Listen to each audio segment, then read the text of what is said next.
this business, and they kind of put it down to kidnap. Yeah, they put it down to kidnap because it's the way they see it was he was he wasn't against his will. Yeah, it was against his will. So so I ended up getting done for kidnap back in 2008. 2008, yeah, and I didn't get out till 2010. So I was locked up for 2 years. I was locked up for 2.5 years. In them 2.5 years, bro, believe it or not, those 2.5 years, you have to cut your own hair. You have to cut your own hair, or you can trust another criminal to cut your hair. And I'm not letting no one with a blade near my head, right? Because I don't know. And the guy that actually used to be a barber was actually locked up for 16 years because he had committed murder. Wow. And he was the barber on my wing. So on my wing, there was a barber that was done for murder, right? And you've given him a pair of scissors and razors and stuff like that. So obviously, out of paranoia, I'm like, yo, you know what? I'll just cut my own hair, right? You can't really trust anyone, really. Yeah, so I used to get the clippers and, you used to have these little square mirrors in jail, right? So, and then I used to get another square mirror and then trim it from the back, right? He's laughing because he knows. He knows. I don't want to tell you who's behind the camera, but he knows. But yeah, so I used to get that and I used to trim my hair. So I used to trim my hair and then, obviously my fades were horrendous, bro, at the time. But I just started learning on myself. And then other inmates wanted their haircut.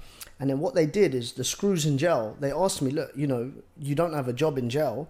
Because the other jobs are you can be a canteen, you can be on the servery, you can be, a listener. So a listener's like, people that go and listen to people's problems and that. So there's a lot of jobs you can have in jail, like cleaners, laundry people, cooking the food. Because the prisons are run by prison. I don't know if you know this. So all the inmates run the prison, basically. So they cook the food, they do everything. It's all done. You've got the governors there that are looking over you. But most of it's done by the... Because a lot of people don't know as well, like, you have to really have money as well when you're in jail. Of course, yeah. So I used to get money sent in. My mum and everyone, they used to send me money in. But fast forward all of that. So basically, I started learning cutting hair in jail. And then when I got out of jail, I remember my probation officer said to me, what are you going to do when you get out? Right? And I thought, okay, look, I've got a bit of money saved up, but what am I going to do? So I turned around and said, I'm going to be a barber. So I got out, and the guy that I went to go get my first barber job from, I never told him I've just come out of jail. I didn't tell him. I just said, listen, bro, I know how to cut hair. Can I work at your barber shop? So he gave me a seat, and I rented it, and I started trimming. And then from there... Was this in St. Albans? This was in Stevenage, where we are right now. Wow, okay. Next to his shop, actually. Wow. So I started trimming there, and then as I started trimming, obviously in jail, people were coming in constantly, so I was getting better and better and better at it. And then eventually, my fades were looking good, right? So then, thing with me, I don't like to sit still with something. I always try to make it bigger or expand it, and whatever it is, So then I started bringing out my own hair products. I started bringing out things like that, I called it was a thing called El Pelo, right? And so you were always entrepreneurial, really? Yeah, I've always had a business mind on me, So then what happened was I ended up reaching out to I was tweeting people. I was messaging people. I was like, yo, let me cut your hair, I'm not embarrassed to say it. I was tweeting people randomly. I had about 10 followers. No one could see it, right? It didn't matter. So I used to just message people. I'm like, yo, can I come cut your hair? Can I come cut your hair? And I'd hit up all the celebrities. I used to hit up footballers, Division 1 players, Division 2 players, League 1 players. And then someone put me through to Amir Khan. A friend of mine called Saj, he put me through to Amir. Went over to Amir's house, and I was a fan of Amir. So when I went, I was gassed, bro. I was like, yo, I'm about to go meet Amir Khan, right? I went over there, I cut his hair. And then, again, this is what I mean by it. I used his name and other people's names that I was cutting, other footballers and stuff like that. I was using people's names to kind of knock on other people's doors.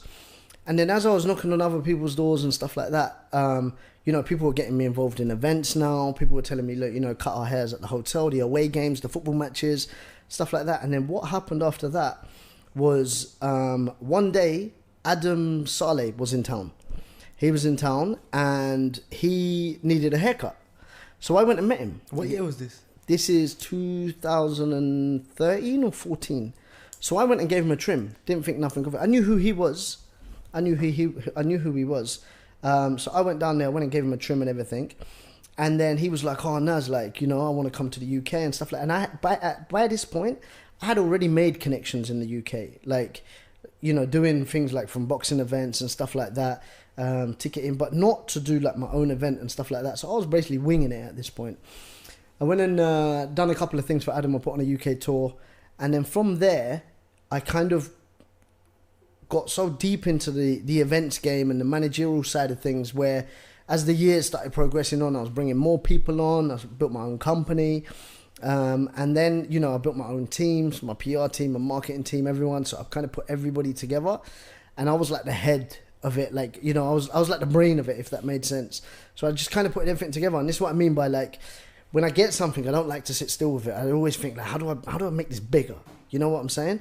So with anything, like, you know, if with my thing, for example, like, it was more like, how do I expand this? I don't just want to be doing events in community halls or this and that. So, like, for example, I started bringing other artists on, other brands in. I made my team bigger, because you need the manpower in any business.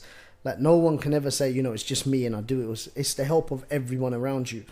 So all of that happened, and then this is what I mean, like, even with now, like, I'm trying to get the Drake thing on and everything. So the next step, and then the next step, and the next step. So I can't sit still. Like, even with, once I get Drake, I'm not going to be like, all right, I've completed it, reached my goal, done. It's like a new chapter. Yeah, so once I got that, now I'm going to be doing something else after that, because I need to keep going and going and going.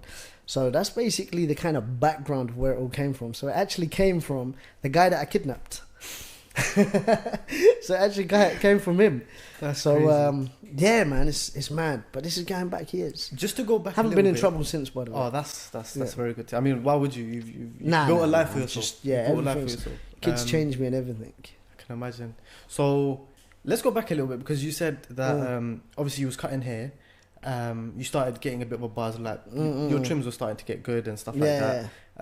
And someone, Saj, you mentioned, connected you with Amir Khan. Yeah.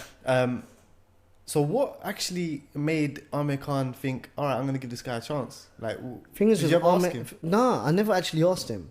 Good question. I might ask him when I see him next. Because really, like, obviously, let's be honest, for a guy, a haircut is all we have. Yeah. And this is at that time a celebrity, Yeah, A-list yeah. celebrity, Yeah.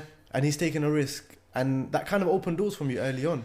Yeah, you know So- what it is with Amir? Amir, he's a bit like me, bro. Like, he doesn't kind of look at it and think, oh, who's he to cut my hair? You know, he just thought, you know what, as a guy who wants to cut my hair, you know, let him come. You know what I'm saying? So he's another one, like, he likes to help people, likes to open doors for people. So, you know, he opened the door for me and said, you know, come and cut my hair. But like I said, like, a lot of people don't do that. Like you just said, you know, unless, like, why is he going to let me cut his hair? You know, he's an A-list celebrity. Why are you going to let Naz cut your hair? But I don't think he really thought of it like that. I remember when I went round, he just sat there, he was on his phone, he didn't even care what I was doing. And I was just trimmed him and I said, oh, what do you think? And he goes, I like it, bro. I was like, all right, cool. You know, so I just like, all right, cool, you know.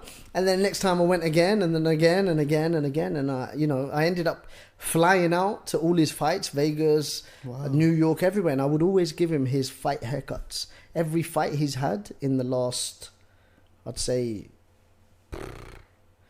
in the last 7-8 years, I've been giving him his fight haircut.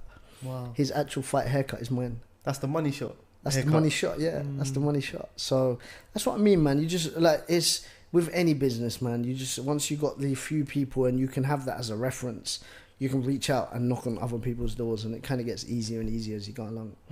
That's basically where I'd say was my turning point into opening that door, if that makes sense. You know, like, I feel like one of the